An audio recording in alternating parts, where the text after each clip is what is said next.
Next, it's France's most prestigious festival of photojournalism, and it takes place over 2 weeks in the southern city of Perpignan. The internationally renowned event welcomes some 3,000 professionals from dozens of countries around the world.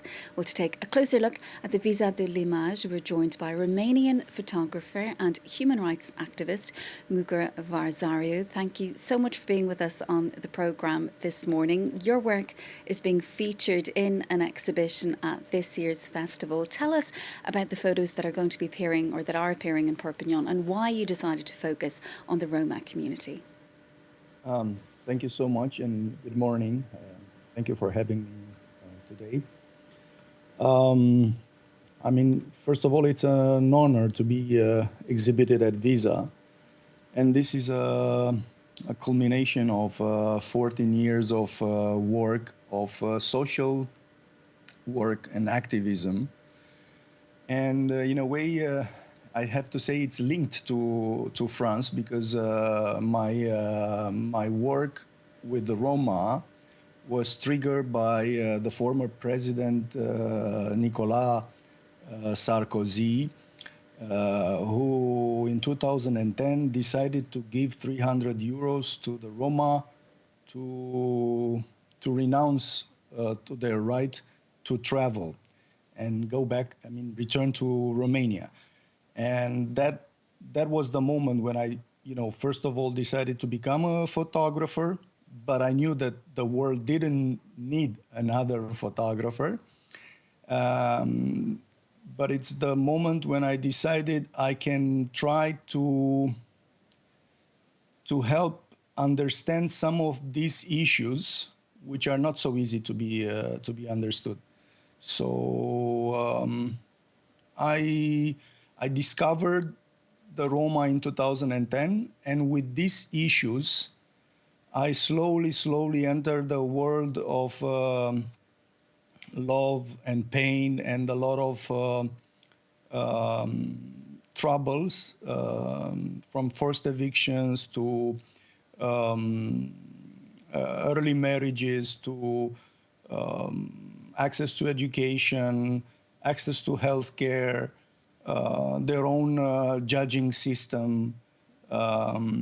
So I tried my best to defend some of their rights and explain to the society what makes this relationship between us and the Roma so important, and how can we live together. And it all starts with understanding each other better. And we've been looking at some of the images of your work as you've been speaking to us, Mugur. You say you've been appalled by the cynicism shown by the Romanian authorities when it comes to the Roma community. What has changed for them in the years since you started documenting their plight over a decade ago? All right. The effort, it's an individual effort, so it's not easy, but I would like this to be an inspiration. Many people claim we care and we want to do something, but it takes a lot of hard work, education, and effort in order to achieve change. But I'll give you an example.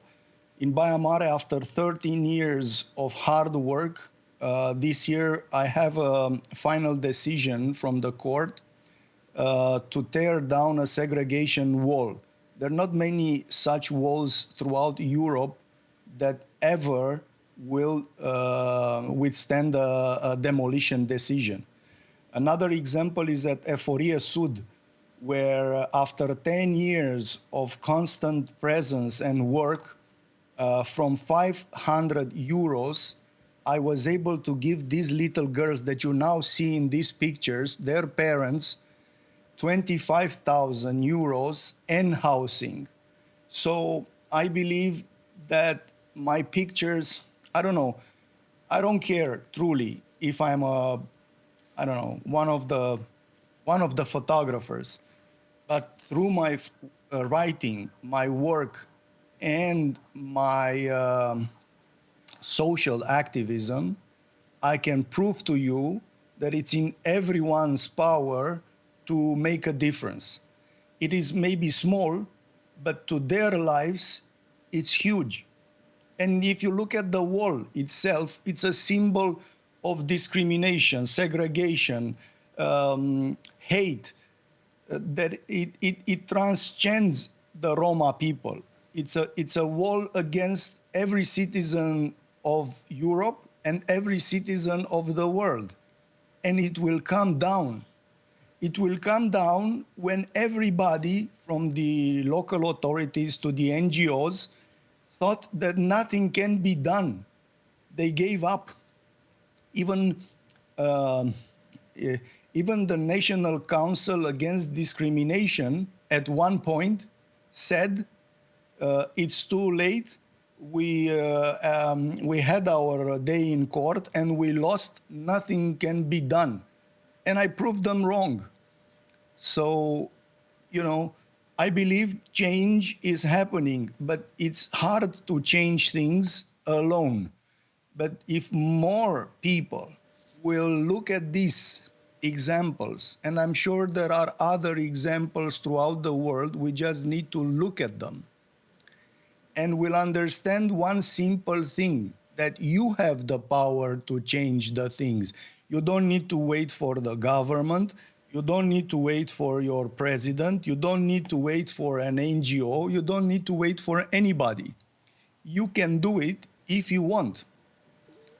So I believe this is the only message that I want to take to Visa and to people around the world, that an image and maybe a way to do an investigation and properly write about it, and then hard work and never give up. I mean, 10 years, I'm returning to the same places for 10 or 13 years.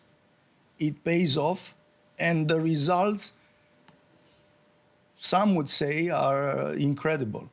And the work of your efforts can be seen at that festival. Thank you so much for joining us, Mugur. We do appreciate your time on the programme. That is Romanian photographer and also human rights activist Mugur Vărzariu.